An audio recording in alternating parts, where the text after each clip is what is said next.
قلنا عرض كتف الانسان 65 وعنده براح لاستخدام ايده وان اكواعه تترفع وتنزل 90 سم. هنا ما اتقالتش من معلومه سباك مع احترامي للسباك، فالارجونومكس والانتروبومتري مخصصين لهندسه ميكانيكا البشر.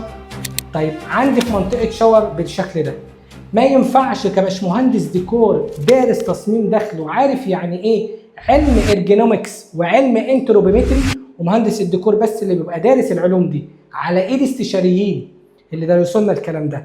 انا لسه قايل ان عرض كتف الانسان يتراوح ما بين ال 50 وال 55 واحيانا ال 60 واحيانا ال 65 طبعا لو حد بيروح جيم. فما ينفعش اعمل كابينت شاور اقل من ال 90 سم، 80 85 بالكتير، اقل من كده ما ينفعش. طب ليه يا باشمهندس؟ عشان اللي واقف هياخد الشاور قلنا عرض كتف الانسان 65 وعنده براح لاستخدام ايده وان اكواعه تترفع وتنزل، فمهم جدا ان ما ينفعش اقلل منطقه الشاور عن ال 90 سم. ال 90 سم هنا ما اتقالتش من معلومه سباك مع احترامي للسباك، لكن اتقالت من باشمهندس ديكور دارس يعني ايه علم انتروبومتري وعلم ارجونومكس.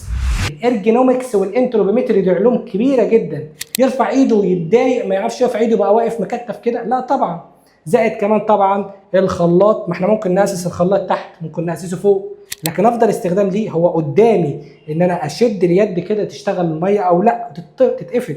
ما ينفعش معايا الصباب يبقى اعلى من كده، ما ينفعش، ولا ينفع يبقى اوطى من كده. مهم طبعا ان اللي واقف ان الرين شاور تبقى ارتفاعها معايا المناسب طبعا اللي يجي لحد 2/10، ما ينفعش اقل من كده لانها تبقى اوطى وجايه على اللي واقف ياخد الشاور، لان اطوال المصريين معانا من ال 180 و170 واحيانا بالكتير المحدودين يعني ال 2 متر، فانا لازم اصلا الميه عشان تنزل تفرش فلازم تبقى لفوق 22 كمان لو السقف معايا يسمح بده.